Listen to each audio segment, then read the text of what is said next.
बिजनौर जनपद में घने कोहरे ने अपना आतंक मचा कर रखा है। आज जैसे कि गुरुवार 18 दिसंबर, आज तो कुछ राहत मौसम में देखने को मिली, लेकिन आज की तारीख में भी दो बड़े हादसे हमें देखने को मिले, जिसमें एक बड़ा हादसा बैराज के पास देखने को मिला, जहां एक छात्राओं से भरी कॉलेज बस की ट्रक से टक्कर हो जाने पर आधा दर्जन से भी ज्यादा छात्राएं घायल है। और इसके अलावा अन्य 5 खबरें हादसों से जुड़ी हुई, मतलब कि बीते 24 घंटे के दौरान की अगर हम बात करें तो 5-6 हादसे घने कोहरे की वजह से जनपद बिजनौर में हुए। तो एक कर जो भी हादसों की खबरें हैं उसके बारे में हम विस्तार से बात करेंगे, लेकिन इससे पहले एक वायरल वीडियो के बारे में आपको बताना चाहेंगे, जो कि बिजनौर के नजीबाबाद से। दरअसल सोशल मीडिया पर एक वीडियो वायरल हो रही है, जिसमें ये जानकारी सामने आ रही है कि नजीबाबाद रोडवेज डिपो में एक महिला संविदा परिचालक और सहायता यातायात निरीक्षक मतलब के ATI के बीच मारपीट हो रही है, और साथ ही साथ मारपीट के दौरान ATI के द्वारा अभद्र भाषा का प्रयोग करते हुए भी देखा गया। वीडियो ये कुछ दिन पुरानी है, जिसकी जानकारी पुलिस को 112 नंबर पर भी दी गई थी, लेकिन रोडवेज कर्मचारियों ने पुलिस को वापस कर दिया और बताया कि ये विभागीय मामला है। दरअसल महिला परिचालक लक्ष्मी देवी ने बताया कि वे देहरादून से पर्याप्त लोड फैक्टर के साथ नजीबाबाद डिपो लौटी थी और उन्होंने 19,500 का राजस्व अर्जित किया था। उनका आरोप है कि ATI ने उन पर बिना टिकट यात्री बिठाने का आरोप लगाते हुए इनके साथ अभद्रता की, मारपीट शुरू कर दी, गाली गलौज की, जिसका वीडियो आप लगातार देख ही रहे हैं। साथ ही साथ लक्ष्मी देवी का यह भी कहना है कि उन्होंने मुरादाबाद और लखनऊ के उच्च अधिकारियों से तत्काल न्याय की मांग की है। तो ये वही जनपद बिजनौर है जहां हम आपसे महिला सशक्तिकरण के लिए चलाए जा रहे प्रोग्राम की अक्सर बातें करते हैं और मिशन शक्ति फेज 5 की लगातार खबरें आती रहती हैं। इसके अलावा बेटी बचाओ बेटी पढ़ाओ वगैरह के नारे भी हमारे आसपास गूंजते रहते, दीवारों पर लिखे देख सकते हैं, और इस तरह की वीडियोस भी सामने आती जहां पर एक बेटी इंसाफ के लिए गुहार लगा रही है। तो चलिए सबसे पहले आपको छात्राओं की खबर के बारे में बताते हैं, जो कि आज ही गुरुवार की घटना है। दरअसल बिजनौर के दिल्ली पौड़ी नेशनल हाईवे पर गुरुवार की सुबह कॉलेज बस और ट्रक के आमने सामने टक्कर हो गई। इस हादसे में करीब आधा दर्जन छात्राएं घायल हो गई। सूचना मिलने पर पुलिस मौके पर पहुंची और एम्बुलेंस ने सभी घायल छात्रों को जिला मेडिकल अस्पताल भर्ती कराया, जहां उनका इलाज चल रहा है। दरअसल यह हादसा गुरुवार यानी आज ही करीब 8:30 बजे का है। दिल्ली पौड़ी हाईवे पर बैराज पुल के पास मुजफ्फरनगर के BIT कॉलेज की लगभग 15 छात्राएं प्रशिक्षण के लिए बिजनौर जिला अस्पताल जा रही थी। बैराज पुल पार करने के कुछ आगे चलकर बस और ट्रक में टक्कर हो गई। घायल छात्राओं में संध्या, रुचिका, गीतांशु, प्रज्ञा, तनिषा और सरल शामिल है, और यह हादसा घने कोहरे की वजह से हुआ। दूसरी खबर जनपद बिजनौर के थाना अफजलगढ़ क्षेत्र से। यहाँ नेशनल हाईवे पर एक बाइक अनियंत्रित होकर फिसल गई। इस हादसे में बाइक सवार 3 लोग गंभीर रूप से घायल हो गए। ये घटना भज्जावाला के निकट हुई।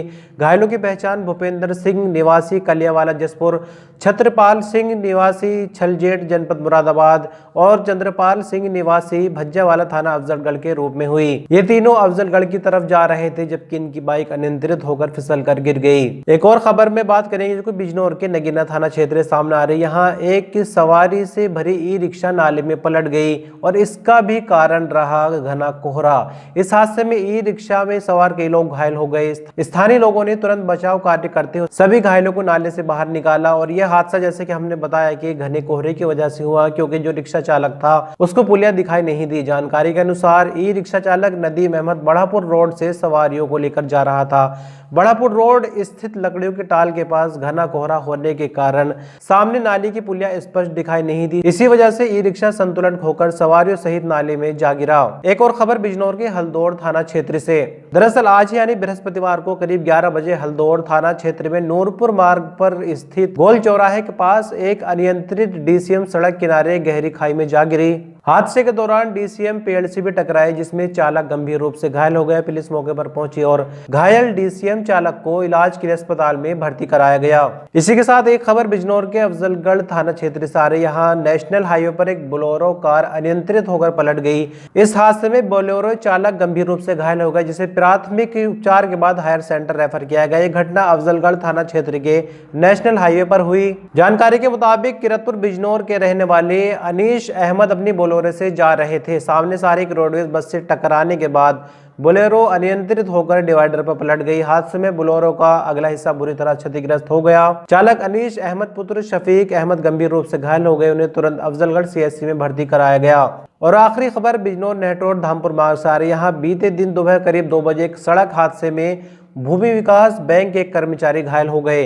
गांव कश्मीरी के पास एक अज्ञात वाहन ने उनकी बाइक को टक्कर मार दी। घायल कर्मचारी को तत्काल लहटौर के सामुदायिक स्वास्थ्य केंद्र में भर्ती कराया गया। दरअसल आपको बता दें कि घायल की पहचान हल्दौर स्थित भूमि विकास बैंक के कर्मचारी शिव शंकर वर्मा के रूप में हुई।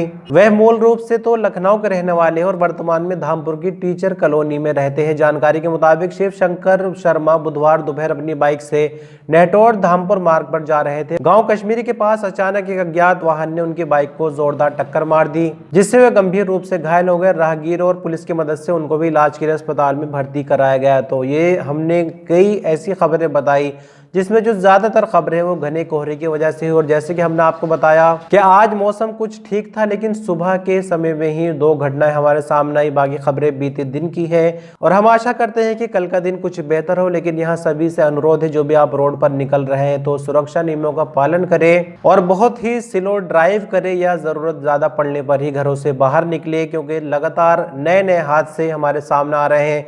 ये तो हमने सिर्फ जनपद बिजनौर की ही बात की, लेकिन प्रदेश और देश की अगर हम खबरें देखें तो कई बड़ी खबरें इस तरह की हादसों के हमारे सामने आ रही है।